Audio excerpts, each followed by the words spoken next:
What does summer mean to everybody? Summer means kids are out of school, might have some vacations. If you're here in South Florida, it means it's going to rain every single afternoon and then it's going to get sweltering hot and with humidity.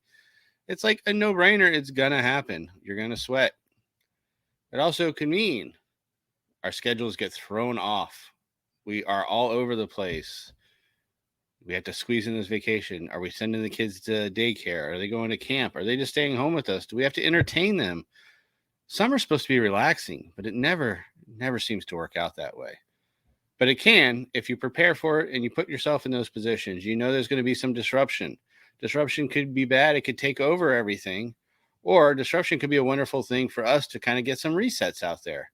So that's how I kind of look at it. As we have the summertime kicking, we have to change our schedule around a lot of us, not all of us. Some of us that don't have kids to worry about coming out of school, we still have to deal with other coworkers or friends and family members that do. So we're all affected by these things because we're one community together helping support each other, whether it's through work or at home or just generally in your community. It's going to change the traffic patterns.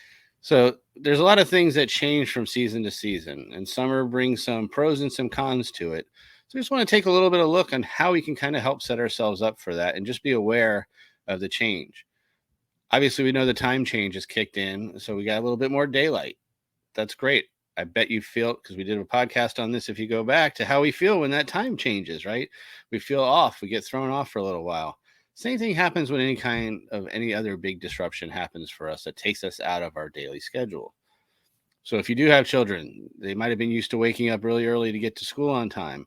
Maybe they don't have to wake up the same time anymore. Maybe they're staying up later. So now that throws a wrench into your evening plans. Maybe they are home. Maybe you are working from home and they're also at home. And now you have to figure out, how do we juggle that?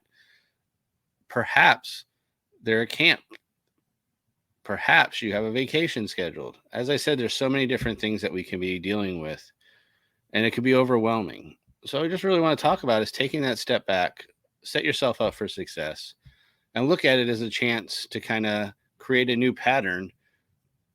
And as we also know, it's also going into Q3 coming in the middle of the summer, right? You hit the end of June and the middle of July. It's a good time to kind of refresh. I'm sure we got a podcast on that coming up as well. So be on the lookout for all those fun things that we bring you.